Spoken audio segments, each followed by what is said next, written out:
Saludos, buenas noches, audiencia masiva del YE, aquí en Es Asturias Televisión. Noche del miércoles 15 de marzo, una jornada que en el Santoral nos deja las festividades, entre otros, de San Zacarías, San Sisebuto, San Menigno, que no benigno, y San Raimundo. Una jornada esta en la cual se celebra el Día Internacional de los Derechos del Consumidor, un tema tan importante en época de crisis y, si me apuran, de poscrisis, o al menos los que entienden de esto, eso dicen. En las efemérides señalar pocas cosas interesantes en número, pero sí muy interesantes en contenido, ya que tal día como hoy, en el año 1962, pues el dibujante argentino Quino ideó a Mafalda, sí, la que está en el campo de San Francisco, en el campo de San Francisco, sentada, y que Quino, pues pudo asistir a su colocación durante la entrega de unos premios Princesa de Asturias. ¿Quién nos ha hecho una foto con la Mafalda del campo San Francisco? Pues son pocas las personas que aún han pasado por allí para fotografiarse junto a ella.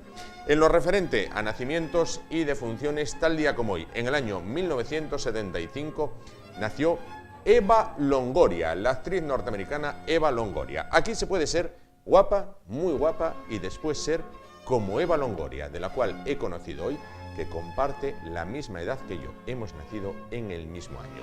¿Y quién falleció en el año 1975? Pues lo hizo el magnate griego Aristóteles Onassis, un hombre que no tenía problemas para llegar a fin de mes. Y en lo que se refiere a la actualidad de la jornada, vamos a hablar de elecciones europeas, ya que los holandeses están llamados a las urnas. Los entendidos dicen que se trata del primer test para conocer cuánto de ultraderecha es Europa, cuánta ultraderecha hay en Europa. Este primer test es en Holanda, el segundo test será en Francia, la patria de Rousseau, Voltaire y Montesquieu, y también de Marie Le Pen, y el tercer test será en Alemania. Ojo al dato cuando hablamos de este tema, en el país germano. Lo cierto es que, pase lo que pase, en Holanda la ultraderecha ya está en Centro Europa, en Norte Europa y en muchos países de la Europa del Este. Centro Europa y Norte de Europa, países escandinavos y demás. Los mismos países que consideran que España, Italia, Portugal y Grecia son prácticamente morralla, y ellos tienen a la ultraderecha llamando a las puertas del poder. Y es que los credos de Le Pen y este otro hombre que se presenta en Holanda y que se llama Wilders, pues pueden ser muy denostados por los medios de comunicación y pueden ser también muy denostados en intenciones y en votos, pero en lo que es opinión no tanto. Hagan la prueba, salgan a una cafetería, a un bar, a una tertulia y oirán cositas muy parecidas a las que opinan estas dos personas en temas como inmigración, en temas de derechos sociales, porque recuerden, la ultraderecha tiene un gran programa social.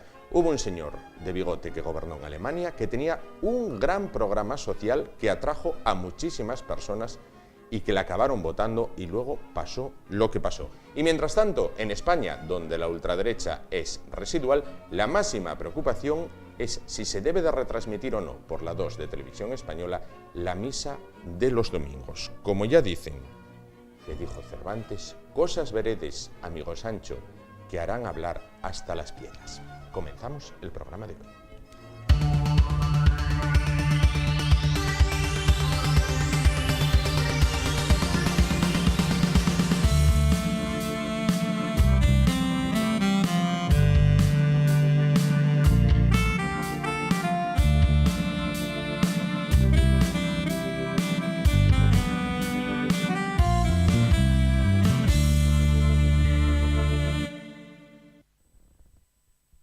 La Asociación ATR Asturias, Asociación de Telespectadores y Radioyentes, ya entra en la recta final de la preparación de lo que son sus premios anuales. El año pasado, esta casa, este programa, el YE, de esa Asturias Televisión, consiguió lo que aquí tenemos guardado como el tesoro más preciado, este premio.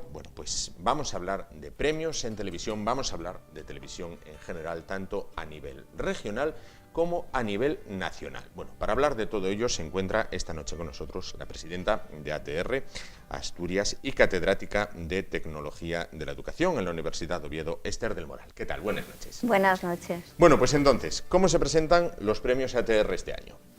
Pues ya tenemos la fecha, la gala será el día 16 de junio en el Auditorio Príncipe Felipe, como todos los años, y este año pues queremos que sea algo especial porque celebramos los 20 años de la asociación y estos 20 años, ¿no?, de trayectoria en la que, bueno, pues surgió por una iniciativa de unos padres de familia preocupados por los contenidos televisivos que de aquella, ¿no?, eclosionaron todas las televisiones privadas en el panorama nacional, ¿no?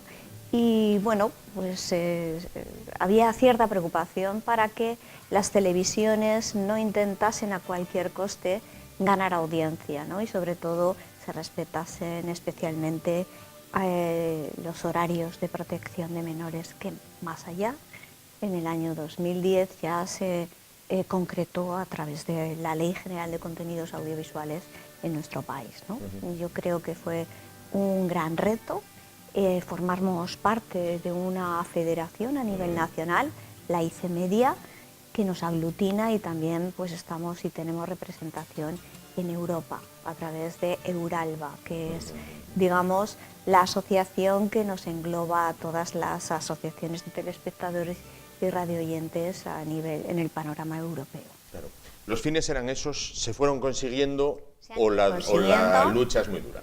Se han ido consiguiendo. Yo creo que no solamente la lucha era por parte de unas asociaciones, sino era un sentir general, especialmente, ¿no?, respetar esos horarios protegidos con respecto a los menores. Sí. Y eso, bueno, pues no fue muy difícil ponernos de acuerdo, porque parecía que debía ser así, ¿no?, que era un consenso. Hay una declaración de los derechos del niño, sí, y creo que también debía haber pues una especial mención, bueno, pues para que hubiese unos contenidos televisivos que respetasen su desarrollo psicológico y que fomentasen actitudes positivas y desarrollasen su creatividad y también fueran un elemento formativo, ¿no? Claro. Y creo que desde la televisión pública siempre se ha velado porque así fuera, no tanto así en algunas cadenas privadas, ¿no?,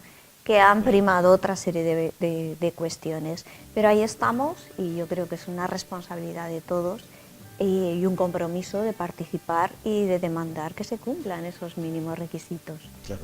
Bueno, volvamos a los premios. Categorías, participantes, ya la matrícula, digamos, abierta. Sí. ¿Qué categorías? Bueno, como siempre, pues tenemos espacio de entretenimiento televisivo, de entretenimiento cultural, podríamos denominar. Sí. También tenemos una sección de programación de radio, que creo que, bueno, pues no ha muerto, eso que decía, que se iba a desbancar la radio por la televisión y otra serie de medios, y sin embargo sigue vigente. Es un medio muy importante que tiene una gran capacidad de penetración en las audiencias, también capacidad de formación. Han subido los índices, por ejemplo, del programa de fin de semana de Radio Nacional España, por ese contenido cultural que se da ahí, especialmente.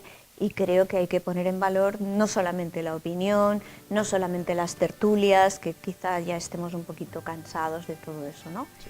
Habrá otros premios dedicados, pues, por ejemplo, también a toda la trayectoria de profesionales de los medios, ¿no? Que yo creo que también es interesante que desde la audiencia hagamos ese reconocimiento y tengamos un galardón, pues, a esa trayectoria, ¿no?, de gente que ha trabajado y por hacer buena información o un buen programa de entretenimiento o por esa vinculación, ¿no?, con los medios en general.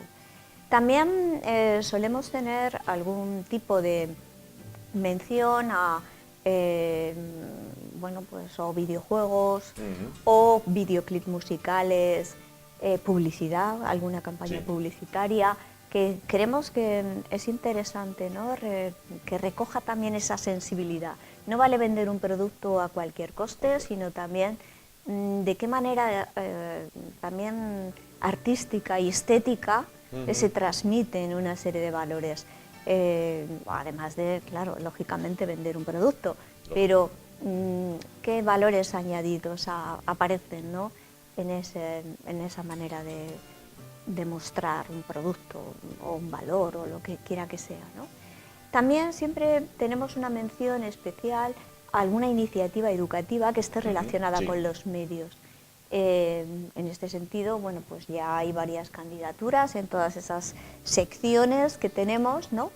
El jurado, pues integrado pues tanto por académicos, gente que está desarrollando su actividad profesional en los medios o en el ámbito universitario, académico, formación, también padres, madres, algún docente que también está implicado, ¿no?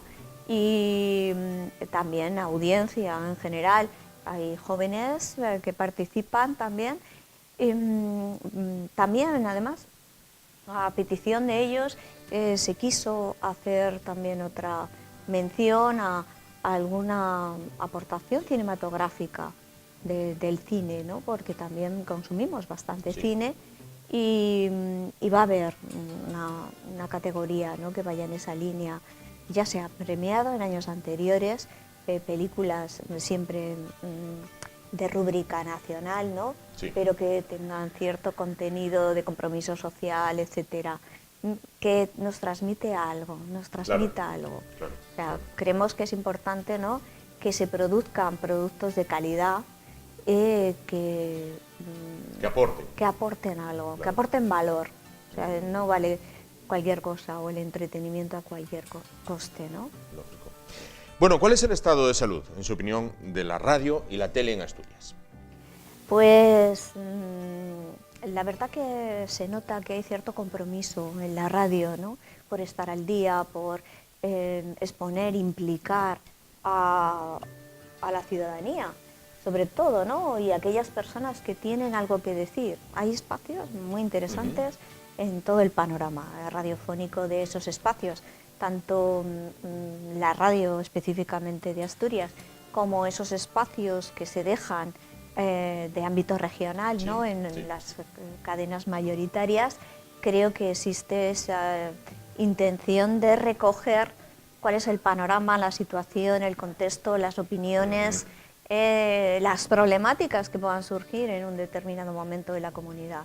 Si bien es cierto que yo he hecho en falta, pues en alguna radio concretamente que se dedica expresamente a contenidos asturianos, que no solamente, yo creo que faltan contenidos, o sea que son muchas horas de radio y esas muchas horas de radio no se pueden dedicar a la autopromoción, que creo que también está contemplado, ¿no? En la Ley General de Contenidos Audiovisuales. Hay un aspecto concreto dedicado a los tiempos dedicados a la autopromoción. Yo no estoy para escuchar y pongo una emisora de radio para escuchar que mañana me van a hablar de no sé qué o esta noche me van a hablar de no sé cuántas, tropecientas mil veces. Yo lo que quiero es que en ese momento me informen, ¿no? O lo que toque, ¿no?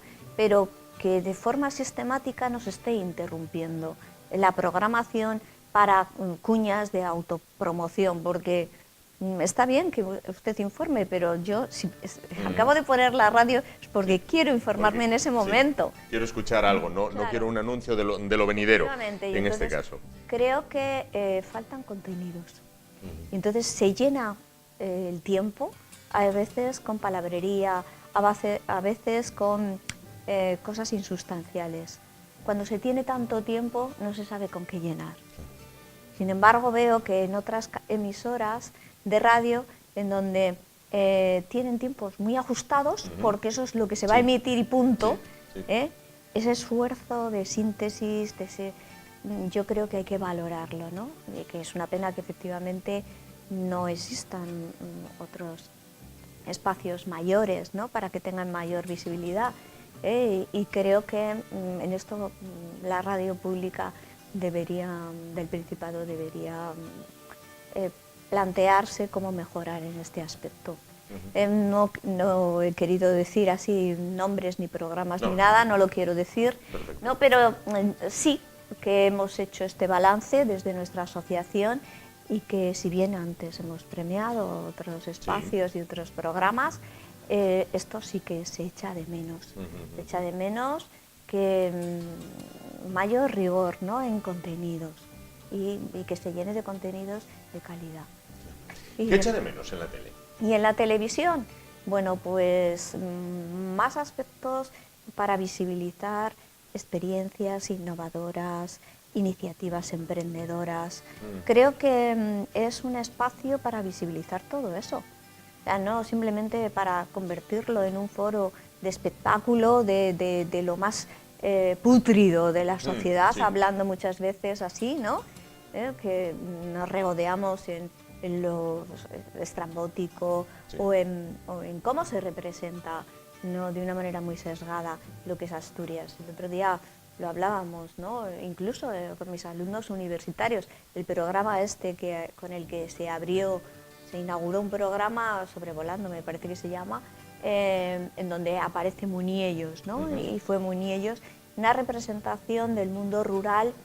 Si bien tenían buena intención, no voy a entrar en las intenciones de nadie, por supuesto, pero sí que creo que cómo se abordó la temática de llegar como redentores, salvadores al medio rural, dejaba en muy mal lugar a esas personas que allí viven, ¿no? Hay otras formas de llevar, digamos, el desarrollo, si así se quiere, o la tecnología, que parece ser que era el objetivo, y creo que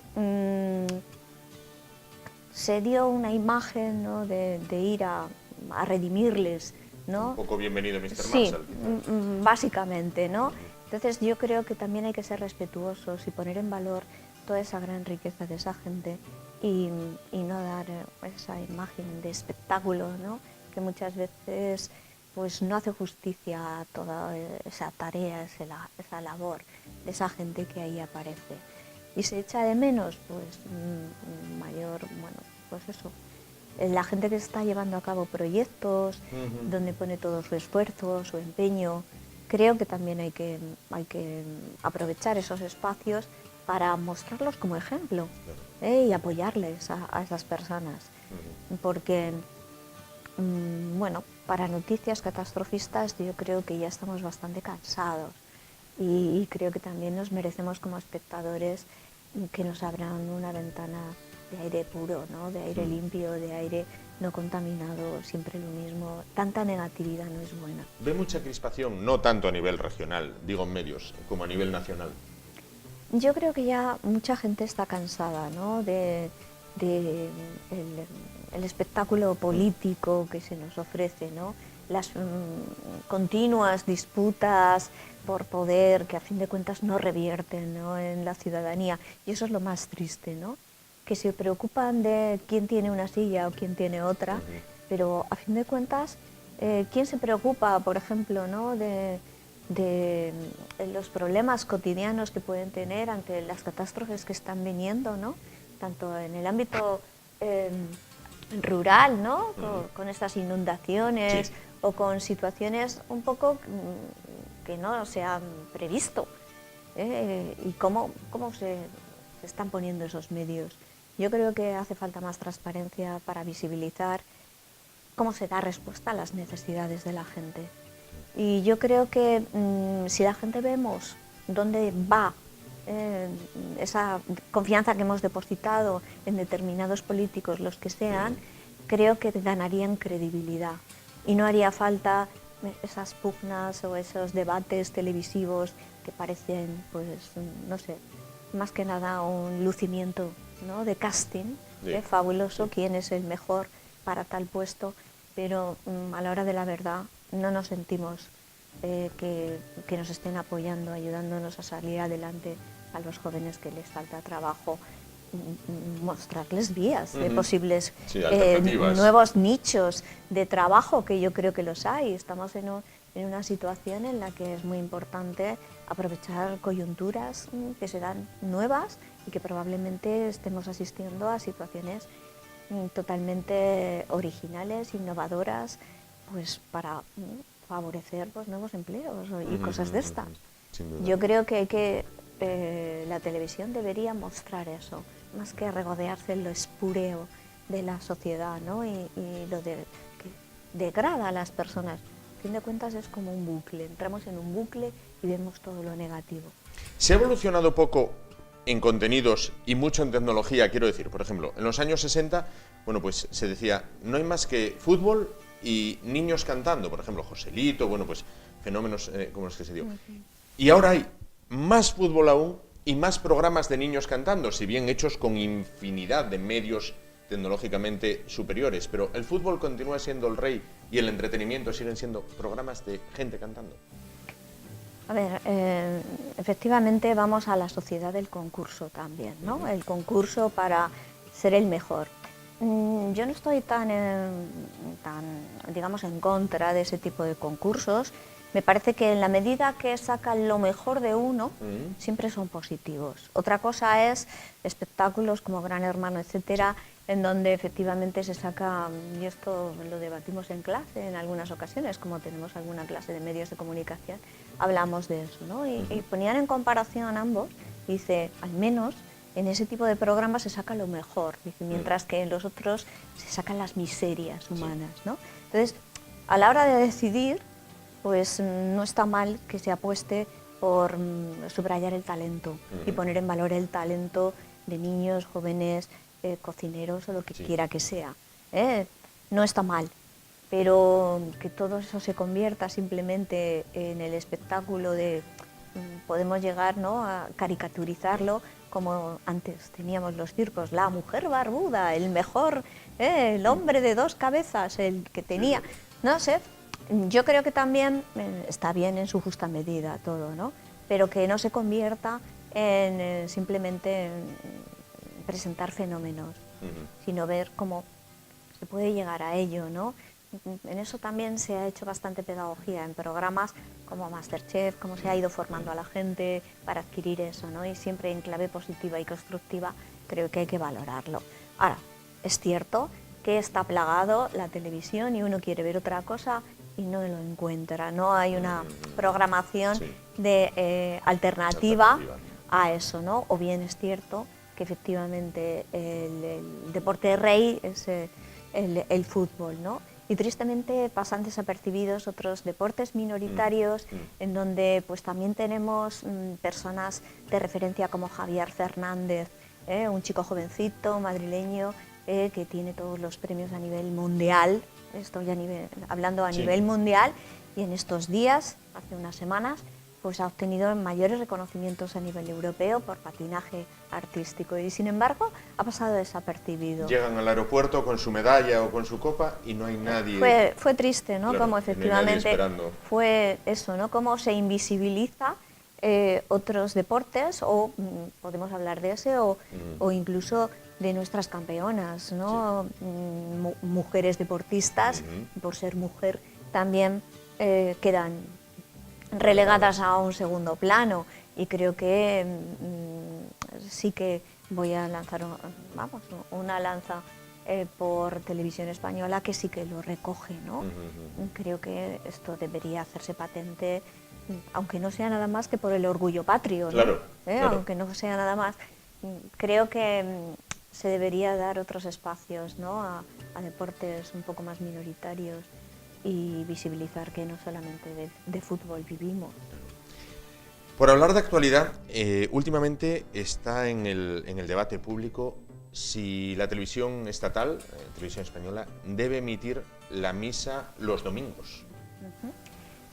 Yo pienso que mayoritariamente nuestra sociedad es católica, y yo creo que en atención a eso, y si hay efectivamente, como parece que ha sido así, ¿no?, una gran cantidad de gente que lo demanda porque están impedidos, no se pueden levantar en casa y quieren tener ese acceso, creo que es un derecho, la libertad de expresión, ¿no?, y que quieren tener acceso pues a algo que por su situación, sus condiciones físicas, estará impedidos, ancianos o lo que sea, y quieren seguir la misa por televisión como ha sido siempre. Yo creo que es entrar ahora mismo en un discurso totalmente discriminatorio, totalmente en contra de la libertad de expresión y de la libertad religiosa. No podemos hacer esos atentados. Estamos buscando confrontación y yo creo que ese no es el mejor camino. Si efectivamente hay otras confesiones que también quisieran tener visibilidad, ¿por qué no? Entonces, siempre que esté y se respete la Constitución, ¿por qué no? Creo que es muy importante el respeto a las personas, se crea o no se crea. Y yo creo que estamos entrando en un terreno resbaladizo en el que no te tolero porque piensas diferente y quiero invisibilizarte, y volvemos al discurso del odio. Y creo que no es nada positivo para una sociedad la confrontación. Yo prefiero el vive y deja vivir. Y que dentro del respeto. Del respeto. Pues con esa reflexión nos quedamos. Esther del Moral, presidenta de la Asociación de Telespectadores y Radioyentes en Asturias y catedrática de Tecnología de la Educación en la Universidad de Oviedo. Antes de irnos, va a probar suerte con el juego del limón, pero antes vamos con el patrocinio de las Caldas Villa Termal.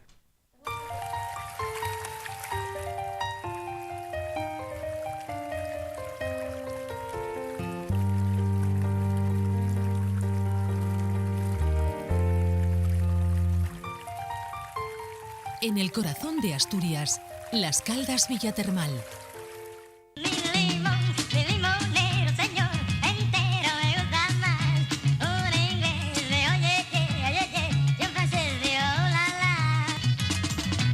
Bueno, pues vamos a probar si hay pericia y disfruta de una maravillosa estancia en Las Caldas Villa Termal, o por el contrario, si falla, pues hay solidaridad. Vamos allá. Al fondo, en este caso. Bueno, van destinados a un buen fin. Muchísimas gracias, Esther, por estar con nosotros. Bueno, y todo el éxito del mundo para los premios y en esta nueva edición. Muchas gracias. Estáis invitados, invitamos también a todo el mundo que quiera asistir. Es gratuita la asistencia, la entrada hasta completar aforo. El viernes 16 de junio. Viernes 16 de junio en el Auditorio Príncipe Felipe de la capital asturiana. Muchísimas gracias. Gracias. Y nosotros nos vamos rápidamente a hablar de ciencia hecha en España, y después publicidad, y continuamos con el programa de hoy. Hasta ahora. La atmósfera marciana está compuesta mayoritariamente por CO2, en un 95% aproximadamente. Hay otros gases como nitrógeno molecular u oxígeno molecular, pero en cantidades mucho menores que la Tierra, por ejemplo. También hay gases menores, que llamamos gases traza, como ozono o vapor de agua, pero en general, sobre todo, dominada por CO2, dióxido de carbono. La atmósfera marciana, bueno, tiene aspectos que la hacen semejante a la terrestre y otros aspectos que la diferencian mucho de la terrestre. ¿Por qué es diferente de la atmósfera terrestre? Sobre todo se debe a dos factores. El primero es que la gravedad en Marte es menor que la gravedad en la Tierra, y eso hace que la atmósfera sea mucho más tenue que la atmósfera terrestre, y eso tiene implicaciones muy importantes sobre el clima. Además está situada algo más lejos del Sol que la atmósfera que la Tierra, Marte, y por tanto le llega menos radiación solar y las temperaturas medias son menores que la Tierra. No puede haber agua líquida en Marte debido a las propiedades físicas del agua. Para que el agua esté en estado líquido se tienen que dar unas condiciones de presión y temperatura. En Marte las presiones son muy bajas y a esas presiones nunca puede haber agua líquida, nunca puede existir el agua líquida independientemente de la temperatura. Por tanto está relacionado sobre todo con la presión atmosférica en Marte. Los casquetes polares en Marte se forman porque las temperaturas en invierno, durante el invierno polar, son muy frías, pueden llegar a 140 grados bajo cero. Eso hace que el CO2 atmosférico, que forma mayoritariamente la atmósfera, se congele y pase a formar parte de los casquetes polares. Los casquetes polares en Marte, además de una componente estacional formada por hielo de CO2, lo que se llama hielo seco, también tienen una componente permanente de hielo de agua, del hielo que conocemos nosotros como hielo en la Tierra. Esta componente es una componente estable que está allí todo el año y está cubierta en invierno por esta componente estacional de hielo de CO2. Los casquetes polares en Marte tienen un papel mucho más importante sobre el clima que en la Tierra. La razón es simple, es que en la Tierra los casquetes polares están formados por hielo de agua, y el agua es un componente minoritario de la atmósfera de la Tierra. En Marte los casquetes polares están formados por CO2, que es el componente mayoritario de la atmósfera de Marte. Y esto hace que este ciclo en el cual el CO2 atmosférico pasa a la superficie y se condensa provoca fuertes variaciones de presión atmosférica durante un año marciano. Sabemos que hay nieve en Marte porque, bueno, se lo sabemos desde hace muy poco, es una observación muy reciente, de hace apenas 4 o 5 años. Y bueno, para que haya nieve necesitamos, claro, que haya nubes. Que había nubes en Marte es algo que ya se sabía, pero generalmente las nubes en Marte son muy tenues, son parecidas a los cirros terrestres, estas nubes muy altas en la atmósfera de la Tierra. Y esas nubes no pueden provocar precipitación porque están formadas por partículas muy finas. Sin embargo, en las regiones polares, durante la noche, estas nubes pueden crecer, formarse por partículas más gruesas que sí pueden provocar precipitación y llegar a la superficie, formando algo parecido a la nieve terrestre. Las nubes en Marte tienen un papel menos importante que el que tienen las nubes en la Tierra, por 2 razones, principalmente porque en la Tierra las nubes prácticamente siempre están allí. En Marte no están tan presentes como en la Tierra y además son nubes mucho más tenues que las que hay en la Tierra. Entonces eso hace que no supongan tanta pantalla a la radiación solar como suponen en la atmósfera de la Tierra. Sí que tienen efectos, se sabe que pueden tener efectos, pero son menores que el que tienen sobre el clima terrestre. En Marte el polvo está omnipresente. La superficie de Marte está formada por un polvo muy fino, mucho más fino que el talco marciano. En cuanto se forman zonas de baja presión, con turbulencias, remolinos, esto hace que el polvo de la superficie se levante y se dé lugar a remolinos de polvo. Estos remolinos se han observado por muchas de las sondas que hemos posado sobre la superficie de Marte. Pero además el polvo, además de formar estos remolinos, puede formar tormentas de polvo a todas las escalas, tanto a escalas locales como a escalas globales. Y esas tormentas a escalas globales tienen una importancia fundamental sobre el clima de Marte, porque calientan la atmósfera y modifican toda la dinámica de la atmósfera marciana. La erosión tiene un papel menos importante en Marte que en la Tierra, porque aunque los vientos son similares a los vientos terrestres, como la densidad es menor en Marte, la fuerza que tiene ese viento es menor. Por eso hace que, por ejemplo, podamos observar en la superficie de Marte estructuras que se supone que se formaron hace mucho tiempo, hace miles de millones de años, como cuando se supone que había agua líquida en la superficie. Eso dieron lugar a unas estructuras que están todavía marcadas en la superficie marciana gracias a que la erosión es menor que en la Tierra. Aunque la Tierra y Marte, en principio, si miramos sus parámetros geofísicos, son bastante parecidos, es decir, su tamaño es similar y su distancia al Sol es similar, sin embargo podemos decir que el diablo está en los detalles, ¿no? Marte es un poquito más pequeño que la Tierra, eso hace que la gravedad sea menor y eso hace que tenga menos capacidad para retener una atmósfera. Y eso tiene mucha importancia en la historia evolutiva del planeta, porque los procesos que acaban erosionando la atmósfera tienen mucha más importancia en Marte que en la Tierra, y eso hace que Marte y la Tierra, aunque sus atmósferas fueran similares en un principio, esta erosión más acentuada en Marte haya podido llevarse gran parte de la atmósfera marciana y hacer que la atmósfera marciana sea mucho más tenue que la terrestre. Nos queda muchísimo por saber de la atmósfera de Marte. Por ejemplo, una observación muy reciente, que es muy controvertida todavía y que tiene implicaciones muy importantes, es la observación de metano en la atmósfera de Marte. ¿Por qué es importante este metano? Porque tal y con el conocimiento que tenemos del clima y de la química de la atmósfera marciana, no podemos explicar que haya metano en la atmósfera de Marte, porque se destruye muy rápidamente con la radiación solar, a no ser que haya algo que lo esté produciendo. Y ese algo que lo está produciendo en la atmósfera de la Tierra hay varios procesos, y uno de ellos es la presencia de vida. Entonces esta observación de metano implica que hay algo que está produciendo el metano. Puede ser un origen geológico, pero también podría tener un origen biológico, aunque es algo, la posibilidad es muy pequeña, pero está allí.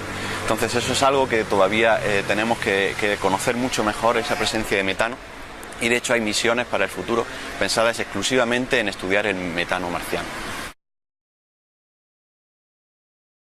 Bueno, estudiar la atmósfera marciana es importante por muchas razones. Primero porque, normalmente cuando hacemos física pensamos en experimentos. Entonces la atmósfera de la Tierra es algo con lo que no podemos experimentar directamente. Los experimentos se suelen basar, por ejemplo, en cambiar los parámetros que gobiernan un proceso físico. Por eso es interesante irnos a un planeta parecido a la Tierra, pero que tiene unos parámetros que lo gobiernan ligeramente distintos a los de la Tierra. Y de esa manera podemos estudiar cómo afecta esas diferencias en los parámetros, cómo afectan a la evolución de la atmósfera, cómo afectan al clima actual. Y eso nos permite conocer mejor cómo es también el clima terrestre en la actualidad, cuáles son los procesos que lo gobiernan. Bueno, luego es importante también, por razones, digamos, que no sabemos en el futuro si va a ser un lugar de colonización futura, igual que se puede ir a la Luna, se está pensando en ir a Marte, quién sabe, y en ese caso conviene conocer bien el clima. Y bueno, luego una tercera razón que quizá es menos práctica, es quizá de tipo más romántico, es que bueno, todo el conocimiento es importante. Conocer qué ocurre en una galaxia lejana, aunque no nos afecta directamente en nuestro día a día, nunca se sabe qué implicaciones puede tener. Y es siempre interesante, el conocimiento por el conocimiento es también importante.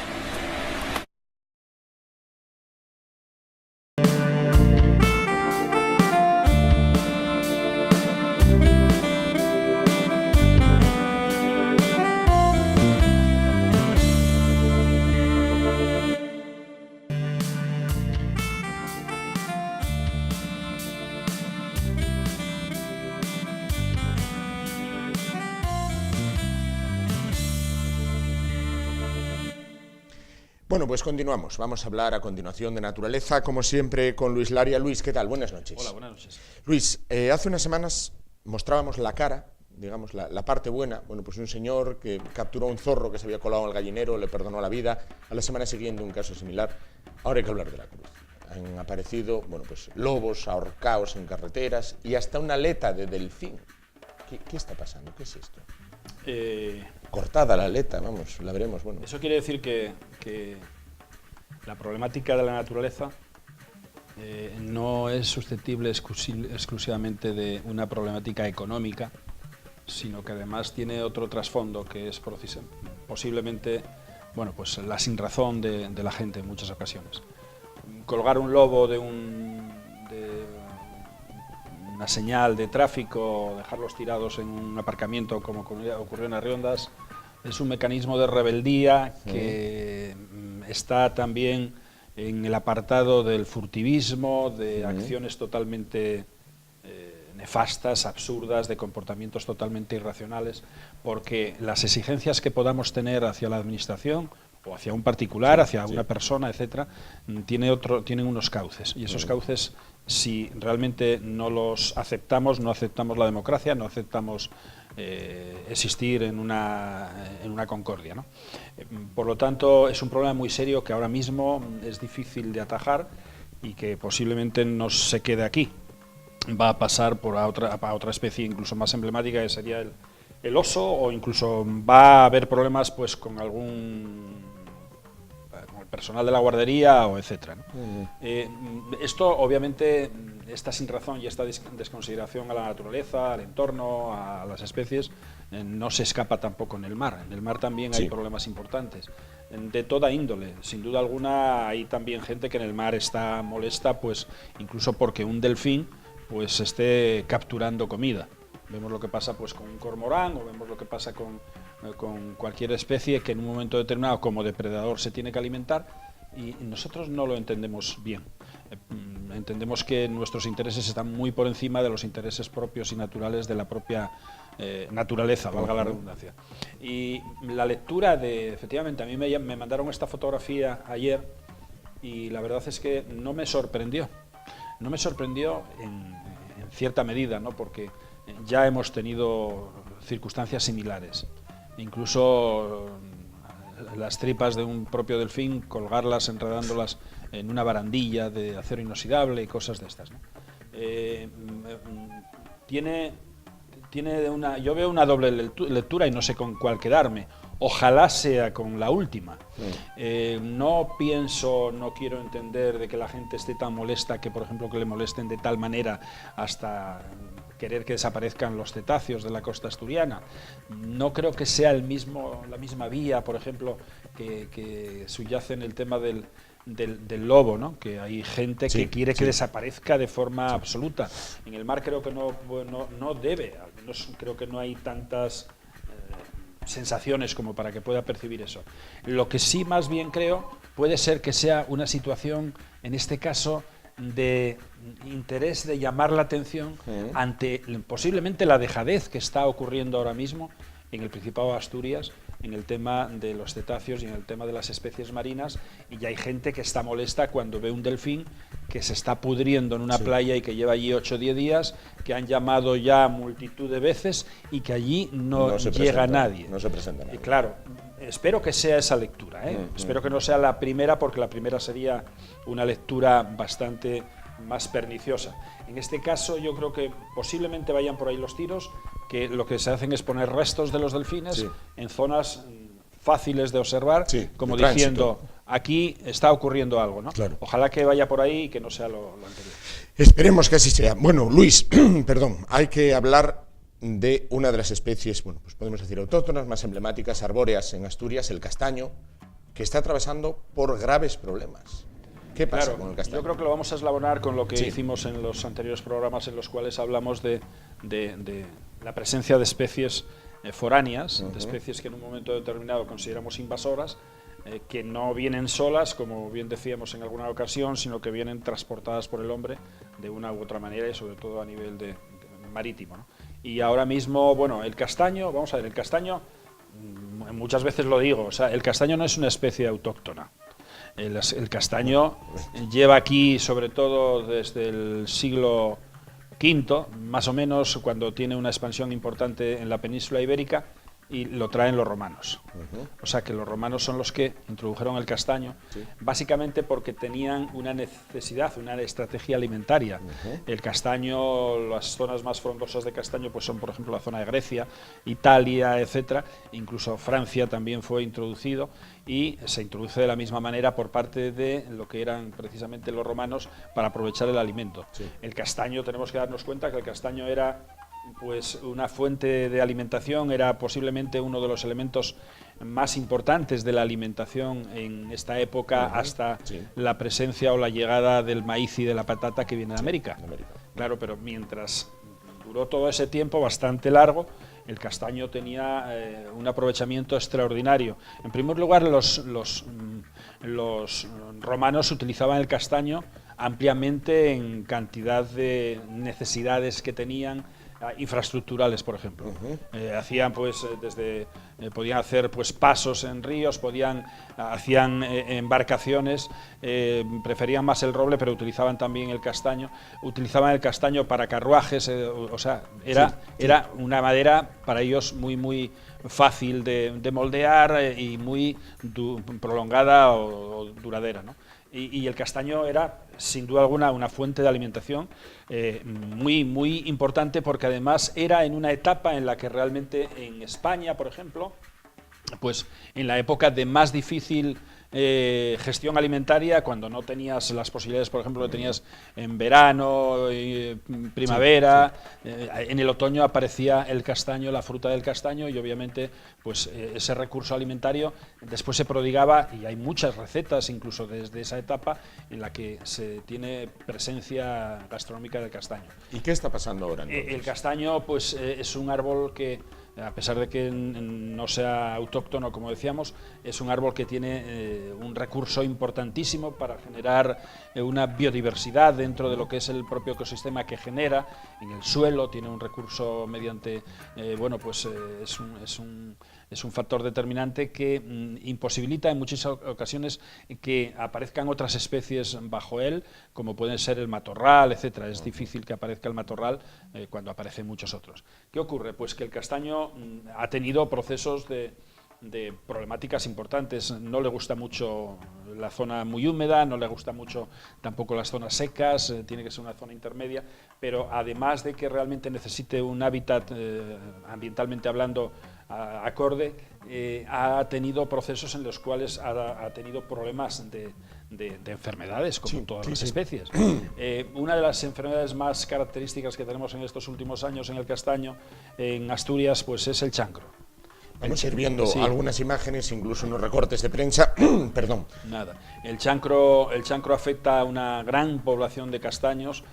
Muchas veces si vamos por el monte y vemos un castaño que está frondoso en un área determinada, pero después vemos 3 o 4 ramas que están secas completamente, eso es factible que pudiera haber sido precisamente el chancro. Pero además del chancro, que ya lo tenemos establecido en el castaño y que hay que atacarlo, y se está atacando de diversas maneras, esto por ejemplo es precisamente, bueno, pues ¿qué ocurre? Que estos factores ahora tienen un problema añadido más, que es precisamente la avispilla que se denomina avispilla del castaño. La avispilla del castaño, un insecto, esta misma que tenemos aquí, es más pequeña que la avispa convencional y es negra completamente, menos lo que son precisamente las extremidades, las patas, que son un color ocre tirando a un color carne. El cuerpo en sí es muy oscuro, muy negro. Bueno, pues esta está afectando ahora a una gran población de castaños y posiblemente sea uno de los problemas más graves a los que nos vamos a tener que enfrentar en cuanto a la recuperación del castaño a un proceso completamente acorde y cotidiano. ¿Cómo les afecta? Aquí lo vemos, esto es una forma de afectar el castaño. O sea, los castaños, aquí en Asturias tenemos simplemente el castaño como un árbol maderero, que lo tuvimos así siempre. Llegó un momento en que desde hace unos 30 años o así el castaño no se entresaca, porque todos esos castaños que estamos viendo ahí parten de una misma base y en uno mismo podemos encontrarnos con 10 o 15 incluso. Lo que quiero decir con esto es que cuando realmente no se entresaca el castaño, se pierde un potencial extraordinario de recurso natural y además de recurso maderero, de recurso económico, y hay otro problema añadido, que nunca hemos tenido en consideración utilizar al castaño para ser un productor de fruto al día de hoy. Sí. Ya que hemos descartado la madera del castaño, porque ahora la verdad es que los procesos para hacer muebles, etcétera, van por otros derroteros, lo que tenemos que buscar es una alternativa a un valor económico. Ese valor económico es, sin duda alguna, darle potencialidad a la gestión del fruto, de la castaña. La castaña, sin duda alguna, nosotros estamos comprando castañas al Bierzo. Sí. El Bierzo tiene un proceso de explotación del castaño desde hace ya unos cuantos años y tiene ahí, pues del orden, se supone que genera unos 4,5 millones de euros anuales absolutamente solamente en la castaña, sin tratar de los derivados que incluso, por ejemplo, los franceses utilizan mucho la castaña española. Curiosamente es Andalucía quien tiene ahí unos aprovechamientos del castaño, y como en Andalucía la castaña es mucho más precoz que en otras partes, por ejemplo como en el norte, pues toda la castaña andaluza se va en una gran mayoría para Francia. El glacé, todos estos trabajos que se hacen y derivados con el fruto, con la castaña. Y aquí, pues ahora mismo Galicia está teniendo pues una expansión importante en el aprovechamiento de la castaña. Y bueno, no digamos nada cuando, por ejemplo, un empresario del nivel, por ejemplo, en este caso del textil, como es Amancio Ortega, dedica ahora de golpe pues 1.400.000 euros a buscar una alternativa cooperativista para aprovechar los recursos del castaño. ¿Por qué no se aprovechan Asturias? Aquí porque nosotros hemos ido por otros derroteros. El monte no significa absolutamente nada más que para una explotación inmediata que ocurría así hace 30 años o 40 con el eucalipto. Ahora incluso el eucalipto ya no tiene ningún valor porque se está pagando a 31 euros la tonelada, por lo tanto, bueno, pues el monte ahora es un devenir de circunstancias todas negativas. La prueba está en que incluso pues las especies silvestres que tienen como hábitat natural el monte, pues hacen lo que el hombre abandona los pueblos. Las especies silvestres que están en el entorno de los pueblos, porque hay una conexión inherente precisamente entre el hombre y la naturaleza, pues al abandonar en los pueblos, los propios animales tienen problemas para la alimentación. Y entonces, ¿qué ocurre? Pues que van abandonando los pueblos y vamos a tener todas las especies en las zonas periféricas urbanas. Pero no estoy hablando de zonas periféricas urbanas como puede ser una población de 5.000 o 6.000 habitantes, ¿no? Estamos hablando de lo que puede ser Gijón, de lo que se está viendo en Oviedo, Avilés, etcétera, ¿no? Por lo tanto,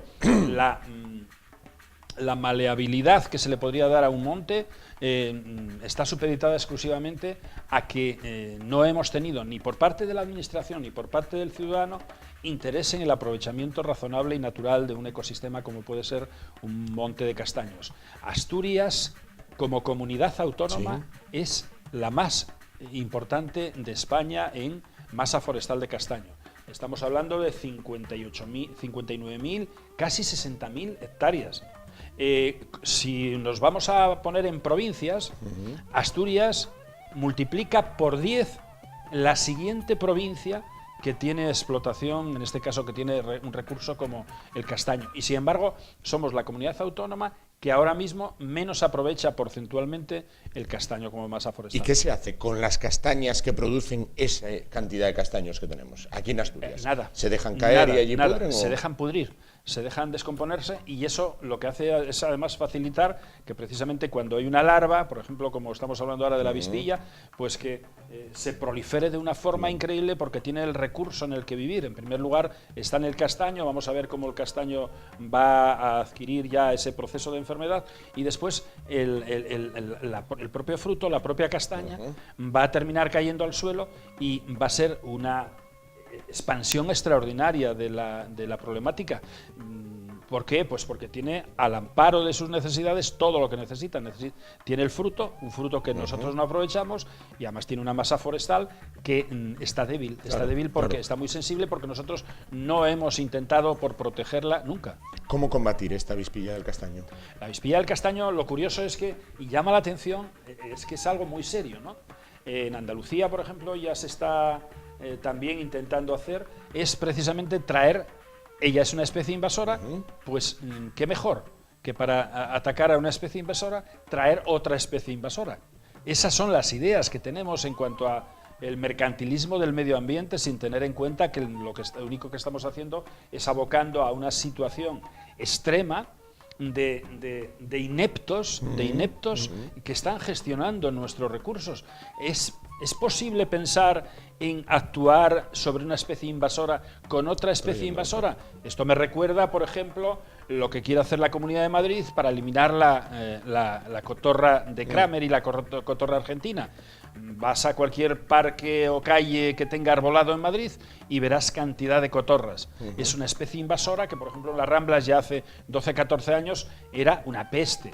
Bueno, pues resulta que la Comunidad de Madrid, algún gestor de la Comunidad de Madrid, en el tema medioambiental, no se le ocurre otra cosa que meter unos lagartos, que esos lagartos son exóticos, para atacar a las propias cotorras. ¿Qué ocurrirá cuando los lagartos proliferen de tal manera, porque va a interesar que haya miles y miles para que eliminen a las miles de cotorras? ¿Qué ocurrirá cuando ya los lagartos tengan pérdida de recurso alimentario en las cotorras? ¿A quién atacarán los lagartos? Habrá que traer a otra especie para eliminar a los propios lagartos. Y así sucesivamente estamos haciendo un círculo vicioso en el cual el medio ambiente, lo decía antes en una entrevista, el medio ambiente no tiene ningún significado para nosotros.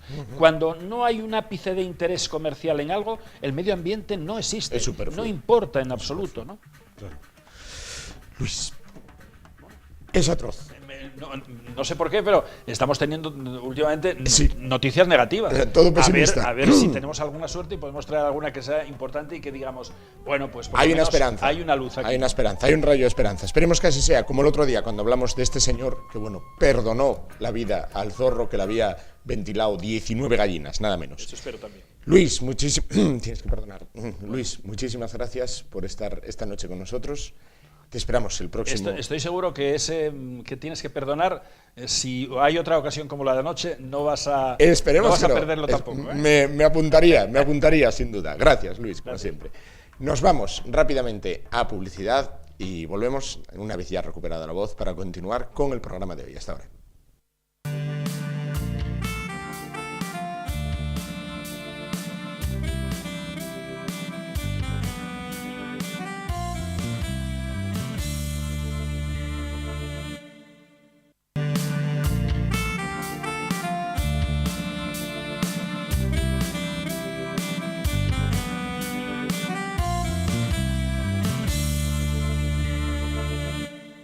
Bueno, Ismael, ¿qué tal? Buenas noches. ¿Dispuesto a hablar de cine? Sí, claro. Como siempre. Dispuesto a hablar de cine, dispuesto a hablar de detalles de los Oscars, más allá del fallo, con lo cual, tiempo para hablar de cine con Ismael Juárez.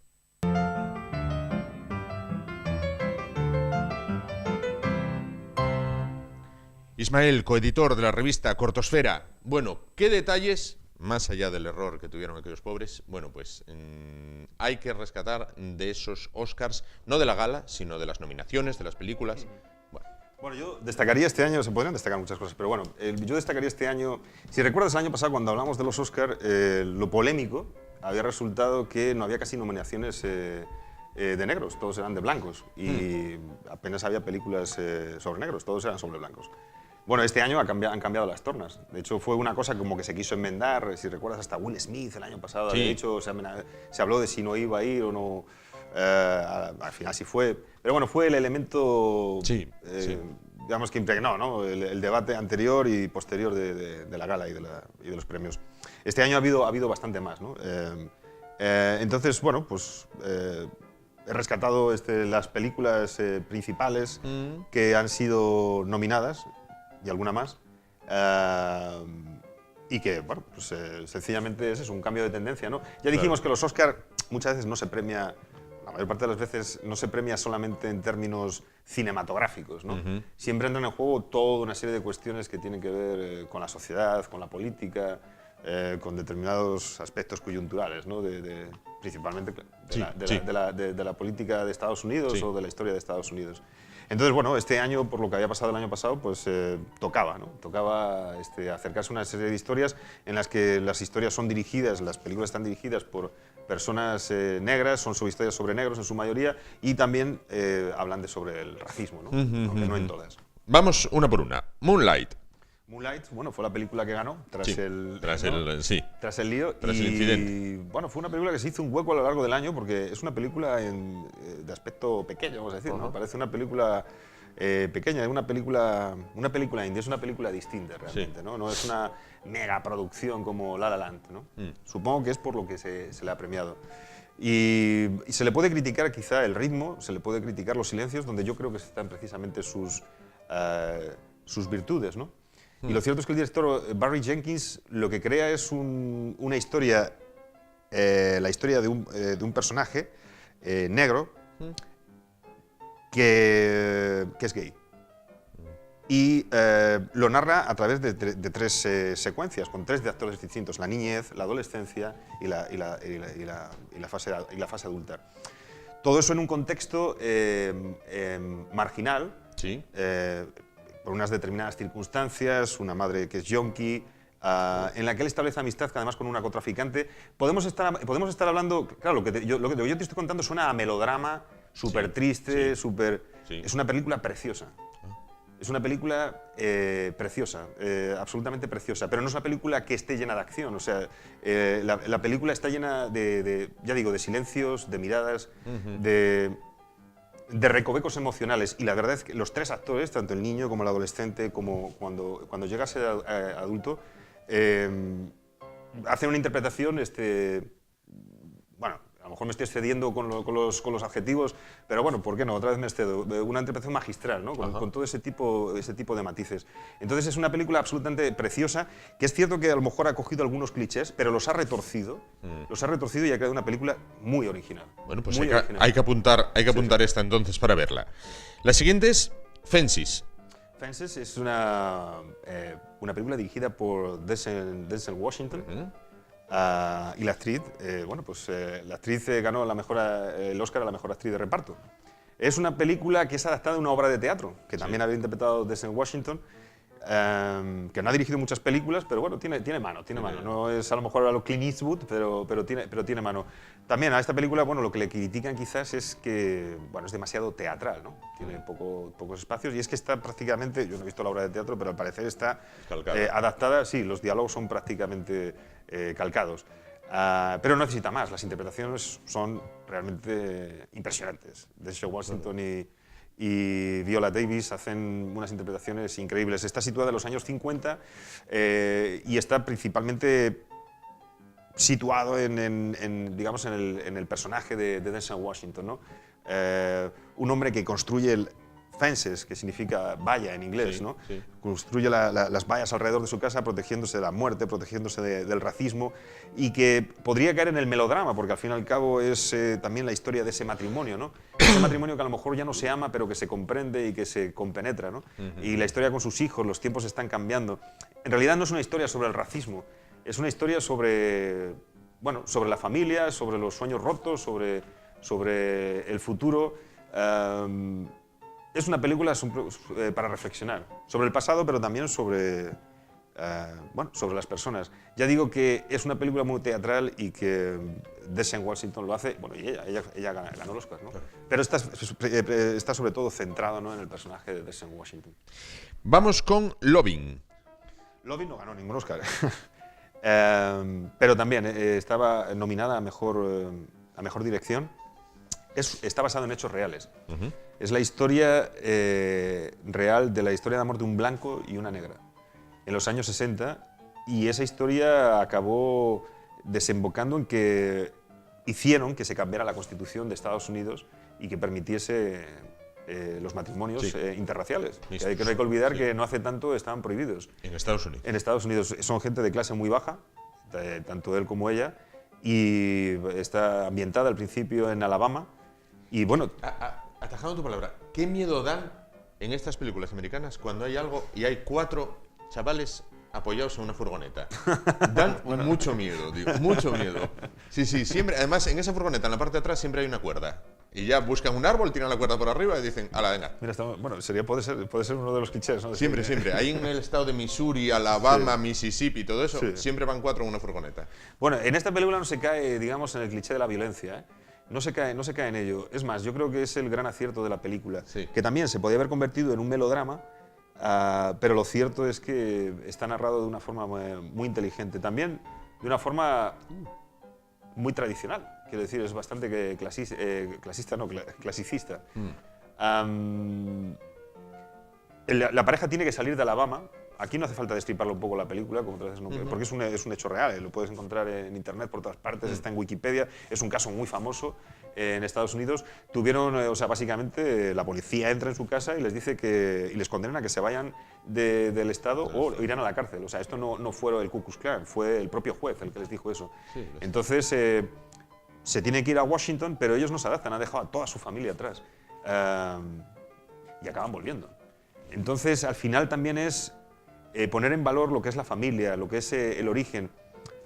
Volvemos a lo mismo, no se trata de crear buenos y malos, ¿no? Existe toda una serie de matices en la que, bueno, al parecer el personaje real de ella no era tan... Aquí es un carácter bastante fuerte, pero sí es un carácter más fuerte de lo que a lo mejor en principio pudo ser, ¿no? Pero de cualquier caso es una película de amor. No en términos clásicos, pero una película de amor muy interesante y que también narra pues lo que era el mundo, lo que era Estados Unidos hasta hace no mucho. Antes de ayer, prácticamente. Bueno, esta sí también vamos a apuntarla para verla, la de Loving. Luego tenemos Figuras ocultas. Figuras ocultas, sí, esto es un producto hecho para los Oscars. Sí, absolutamente. Está bien, quiero decir, pero se le pueden sacar defectos por todas partes. Digamos que de alguna forma bebe de Criadas y Señoras. No sé si has visto la película Criadas y Señores. Sí, además hay actrices que también trabajaban en esa película, pero Criadas y Señoras estaba muy bien, y aquí hay muchos clichés. Pero es una película absolutamente disfrutable para todos los públicos y pone de relieve mujeres negras que trabajaron en la NASA en los años 50, en los años 60. Y además las 3 protagonistas, 3 personas muy importantes que, digamos, cayeron en el olvido.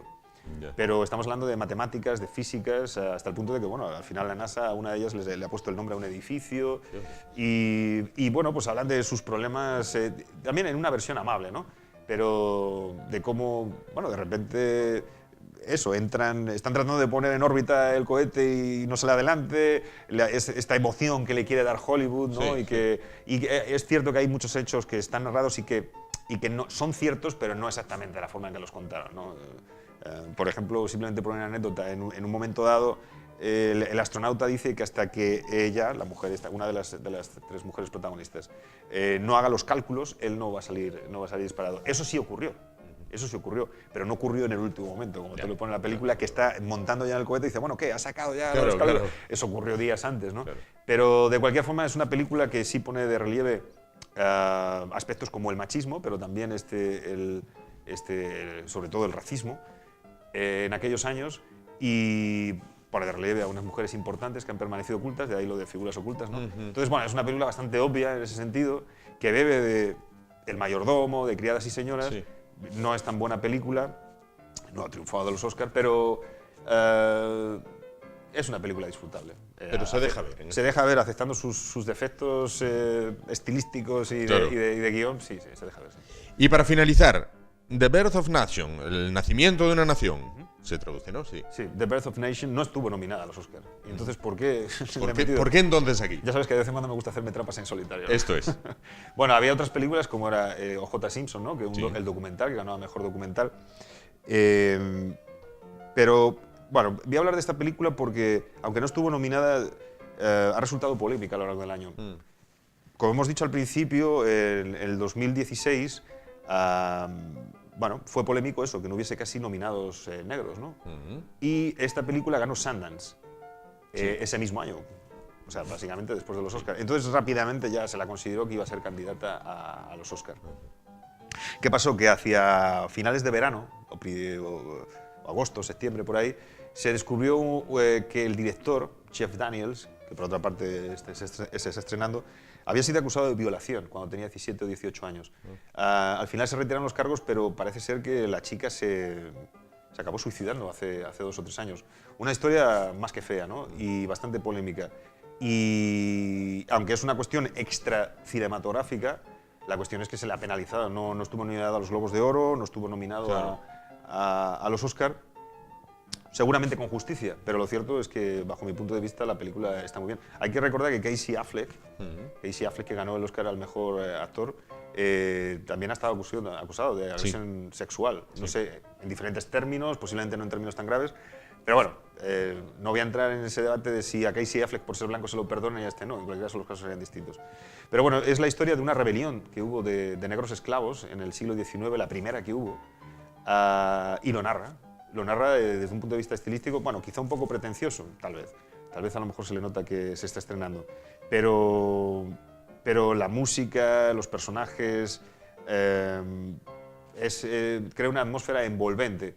Y sí es verdad que dulcifica algunas cosas, es verdad que aquella rebelión provocó muertos, también de mujeres y de niños. Quiero decir, no fue una lucha de hombres contra hombres, o sea, fue una...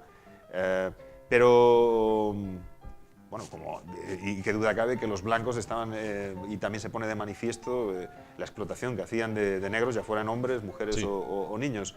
Entonces acaba de esa rebelión, que además llegaron a tomar, durante unos días llegaron a tomar aquello, llegaron a ganar hasta que al final pues, los mataron a todos.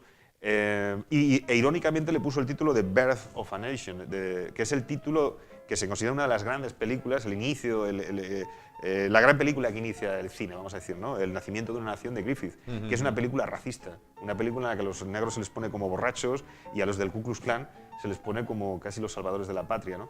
Y que fue muy polémica, es decir, una gran película es absolutamente racista.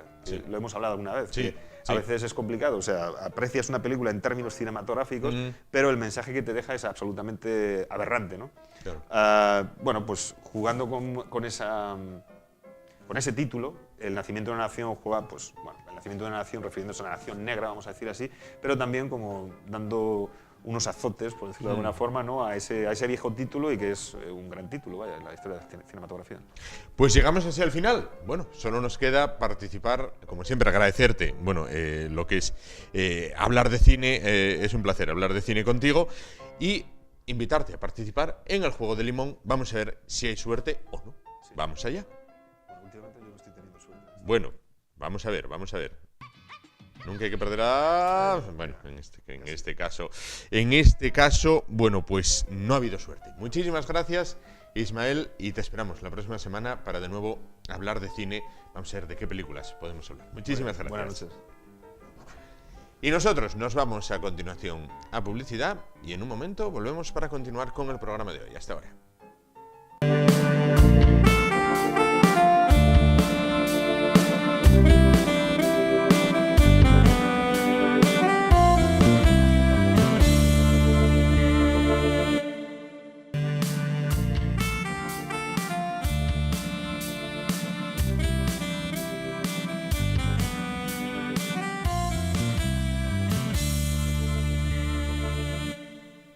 Y ya en la recta final del espacio de hoy vamos a finalizar como tratamos de finalizar siempre, hablando de cultura hecha en Asturias, hecha por asturianos. En este caso, en el apartado dedicado a literatura, se encuentra esta noche con nosotros Melchor Riol, autor del libro que tenemos sobre la mesa, La noche de los gamusinos. ¿Qué tal? Buenas noches. Hola, buenas noches. Bueno, pues Melchor, ¿qué nos encontramos en este libro, en La noche de los gamusinos?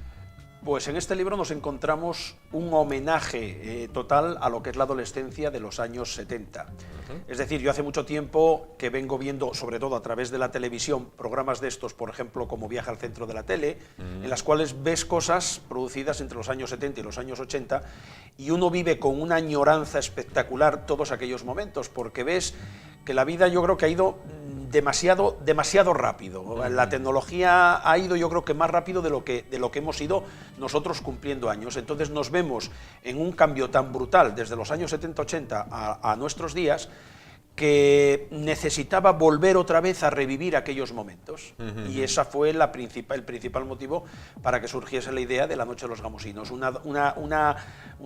recuerdo a esa adolescencia, a esas pandillas, que eran pandillas de verdad, eran sobre todo y por encima de todo amigos. Y a partir de ahí pues podía suceder lo que pudiese suceder en cualquiera de esas pandillas, pero siempre estaba la amistad por encima de todo. Claro. En síntesis, recuperar esas mini aventuras del verano en el pueblo, entonces. Sí, porque todos hemos vivido nuestra etapa en la que lógicamente no había PlayStation, no había WhatsApp, no había teléfono móvil, por lo tanto teníamos que discurrir y rompernos la cabeza para disfrutar de mes y medio, 2 meses de verano, que era lo que normalmente solíamos pasar en los pueblos, y todo a base de imaginación, pura imaginación, porque los propios juegos que se realizaban, yo me acuerdo que uno de los juegos que jugábamos nosotros en aquella época cuando íbamos a bañarnos al río era el juego del asesino, y se jugaba única y exclusivamente con cartas. Es decir, había 2 cartas principales, el as de oros y el as de espadas. El as de oros era el policía, el as de espadas era el asesino, y los demás se repartían el número de cartas del grupo que hubiese.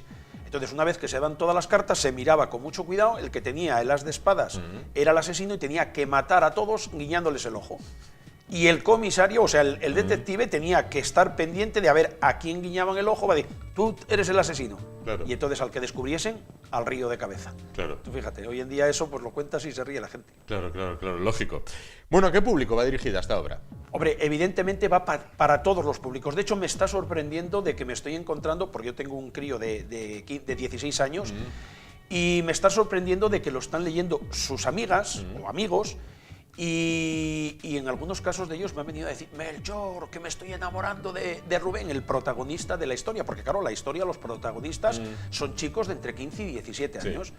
Entonces, ¿qué ocurre? Va para todos los públicos por una razón muy sencilla. La gente joven, a través de esta novela, va a ver cómo se vivía la adolescencia de aquella época, que probablemente sea la adolescencia que tuvieron que vivir sus padres. Claro. Y por otro lado, para la gente de una edad de los 40 años en adelante, va a ser un recordatorio de lo que fue la adolescencia pura y dura que tuvimos que vivir nosotros en esa década de los 70 y de los 80, porque la historia va desde 1976 a 1980, por lo tanto, aunque esté narrada en esa década de los 70, puede ser perfectamente factible para la gente también de los 80.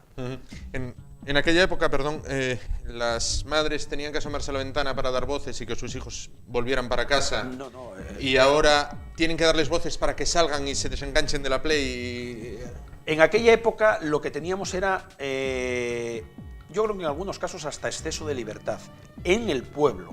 Es decir, yo me acuerdo que yo vivía en Avilés y allí no podía salir. Allí a las 9, 9 y media tenía que estar en casa. Pero sin embargo en el pueblo, como no había tránsito, no había coches, no había nada, pues podía salir perfectamente, y ahí era donde disfrutábamos hasta las 2, hasta las 3 de la mañana con 12, con 13, con 14 años. Y sin embargo, pues sí, hoy en día tú ves que la vida la hacen a través del WhatsApp, se comunican a través del WhatsApp, juegan a la PlayStation a través de Internet online, por lo tanto no necesitan casi ni... Hay que pegarles patadas para que salgan de casa. O sea, sí, es increíble. Oye, ¿cómo lograba quedar la gente sin WhatsApp? Pues era todo, tú, por ejemplo, cuando nos veíamos por regla general a media mañana de cualquier día, Después era todo automáticamente con quedadas. Bueno, a las 5 en el río. Bueno, a las 9:30 en el ayuntamiento. Bueno, a las 12 en el prado de la iglesia. O sea, todo eran quedadas. Y eran quedadas, por decirlo de alguna forma, los primeros días. Porque después ya todo era típico y tópico. rutina, sí. Sabíamos que a tal hora, ¿dónde vas a encontrar a la gente? En el río. Si entre las 5 y las 7 de la tarde, la pandilla estaba en el río. Entre las 9 y las 10:30, la pandilla estaba por el ayuntamiento. Y después de cenar, la pandilla ya se iba para el prado de la iglesia, y a partir de ahí ya se fijaba qué se hacía, qué no se hacía. Claro. Es tu cuarta novela, en este caso, tu cuarta publicación. Hay un cambio de registro. Las dos primeras tenían que ver con la mina, la tercera con el entorno de la guerra civil. Ahora hay un giro de 180 grados. Bueno, ¿cómo ha sido esa singladura? Vamos a ver, aunque yo llevo escribiendo desde los 17 años, nunca se me pasó por la cabeza publicar, pero bueno, siempre escribía historias más o menos típicas y tópicas de la calle. Todo fue a raíz del accidente que hubo de los 14 mineros que se mataron en el Pozo Nicolasa, cuando 2 de ellos habían estado 6 meses antes trabajando en el pozo en el que yo trabajaba. Yo trabajaba en el Pozo Siero, lo que antiguamente era Minas de Lieres, pero cuando lo absorbió UNOSA, pues ese pozo se tuvo que reformar entero, electrificar, entonces hubo gente especializada que vinieron para ayudarnos a preparar el pozo. Pues 2 de los que estuvieron trabajando conmigo fueron 2 de los que se mataron en ese accidente de los 14 mineros del Pozo Nicolasa. Entonces, yo ahí tuve la necesidad de desahogarme, de sacar esa rabia y esa impotencia que llevaba dentro. Entonces así fue como surgió la idea de escribir la novela de Los Tres Álamos, dedicada a esos 14 mineros del Pozo Nicolasa, y que cuenta un poco pues lo que es la tragedia de la mina. Bueno, pues fue tal éxito que tuvo esa novela que, claro, automáticamente me mandaron a escribir otra que estuviese relacionada con lo mismo, y yo ahí empecé a ver que ya me encasillaban en el escritor minero. Yo iba, fuese a donde fuese, o saliese en cualquier noticia del periódico, lo que fuese, el escritor minero Melchor. Entonces yo dije, vamos a ver, si ya me encasillan en esto, después es muy difícil salir. Entonces automáticamente dije, bueno, pues aparte de que yo quiero demostrarme a mí mismo de que estoy capacitado para escribir cualquier tipo de historias. Y así fue como surgió la idea de escribir la novela del Eslabón de la Cadena, que está ambientada en la Guerra Civil y que trata de 2 personajes completamente distintos que por motivos de que estalla la guerra no pueden ejercer su profesión. Cada uno va a ejercer la profesión completamente distinta. Y bueno, pues ahí quise darle después otra vuelta de tuerca más. Dije, bueno, he hablado de una etapa como es la etapa de la guerra, comienza la historia en 1928, lógicamente es una novela que tienes que documentarte mucho para saber en qué situación, porque yo las historias las invento, los personajes los invento, pero después los ubico en localizaciones reales. Entonces, claro, había que visitar todos los sitios por donde tú ibas a desarrollar la novela para que te comentasen en 1928, 1930, 1936, porque dura hasta 1940, que el transcurso de la guerra. Y pues exactamente igual. Aquí quise dar ya una vuelta más de tuerca y decir, bueno, pues que se vea que ahora puedo tratar una historia de aventuras, una historia totalmente juvenil, y además con un giro muy importante dentro de la novela, en el cual se ve cómo puedes pasar de estar contando y de estar riéndote con lo que estás contando a emocionarte con la parte final de la historia. Entonces, eso es también una forma de probarse uno a sí mismo y decir, bueno, pues me veo capacitado para escribir todo tipo de novelas. Publicar en Asturias, ¿es una aventura? Dice un refrán que llegar en el momento adecuado y en el lugar adecuado es lo mejor que te puede pasar. Pues esto es lo que me pasó a mí. Yo trabajaba en UNOSA, tenía UNOSA un gabinete de telecomunicaciones muy bueno.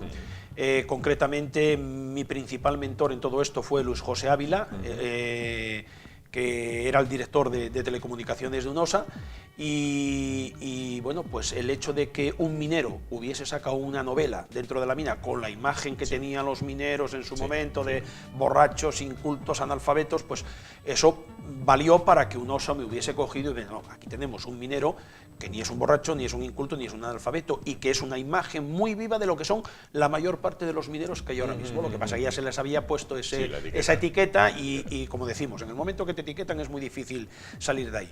Y entonces ellos me dieron un empujón muy grande para darme a conocer en ese aspecto. Por lo tanto, yo tuve muchísima suerte, tuve una gran ayuda y gracias a eso, pues bueno, ahora estoy ya donde estoy con mi cuarta novela. Que si no, a lo mejor en la primera, viendo que todos son zancadillas y que nadie te apoya absolutamente nada, pues mira, me quedo con lo que estaba y ya está. ¿Y hay difusión en Asturias de las obras de los escritores asturianos? No, difusión ninguna.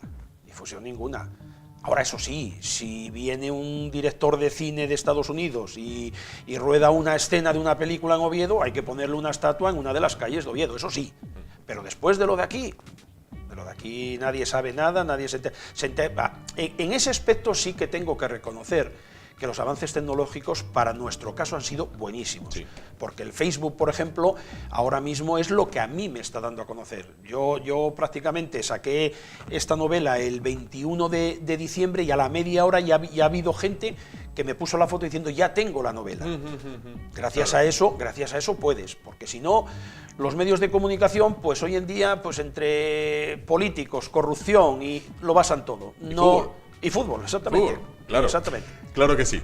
Pues Melchor, próximos proyectos, ¿qué hay por ahí en la nube? Vamos a ver, proyectos, lo que se dice proyectos, hombre, ahora mismo no hay nada. Yo siempre pongo en este caso el mismo ejemplo. Esto es como una mujer cuando acaba de dar a luz, que todavía está con las contracciones en el hospital y que alguien la venga a visitar y le diga, ¿qué? ¿El próximo hijo para cuándo? Y la mujer se acuerde de toda su familia. Bueno, yo ahora mismo, pues como quien dice, estoy todavía con los dolores del parto. Bien. Entonces, sí puedes decir, hombre, si esta novela diese el resultado que de momento está dando y tiene la acogida que de momento está teniendo, esta novela siempre está para una segunda parte, porque la historia se desarrolla prácticamente en la preadolescencia a la posadolescencia. Entonces, ¿qué ocurre a partir de esa posadolescencia? Pues claro, eso podría ser perfectamente la novela. Después de todos los acontecimientos que se producen en ella, pues podías continuar una segunda novela con lo que les cambia la vida a esas personas a partir de la parte final de esta novela. Entiendo. Pues Melchor Riol, autor de La noche de los gamusinos. Llegamos al final. Hay un tema que no le expliqué por premura de tiempo, te lo explico ahora muy rápidamente. La moneda que hay ahí. Sí. Hay que tratar de colocarla encima de ese limón. Si lo consigues, ganas una estancia para 2 personas en el balneario Las Caldas, en Las Caldas Villa Termal. Si se va al fondo, como todas esas que hay ahí, entonces el tema es que lo enviamos a un campamento de refugiados en India. Pero un momento, que antes hay que ir con el patrocinio de Las Caldas Villa Termal.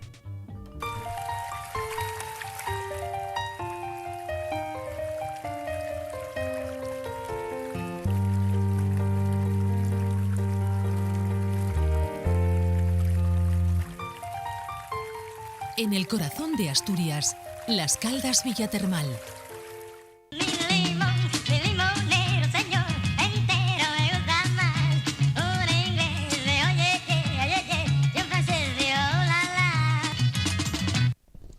Bueno, pues vamos allá, Melchor. Esto se trata un poco aquellos juegos que había antes también. No es... Lo que pasa que ya me estás sugestionando, porque si me estás diciendo que si se cae va donado, pues casi uno ya aposta, prefiere más ya no jugar, sino dejar que se caiga, caiga la moneda. Pero no es despreciable el tema de Las Caldas Villa Termal, ¿eh? Es fascinante. Vamos allá. Al fondo, en este caso. Bueno, vamos a hacer como que tiraste a fallar. Una pregunta, sí. ¿Alguno lo consiguió? 4 personas el año pasado, en la temporada pasada al programa 4 personas. Este año, aún nadie. No, porque le veo su dificultad, ¿no? Te veía la cosa porque me dijiste, nací en Avilés o viví en Avilés.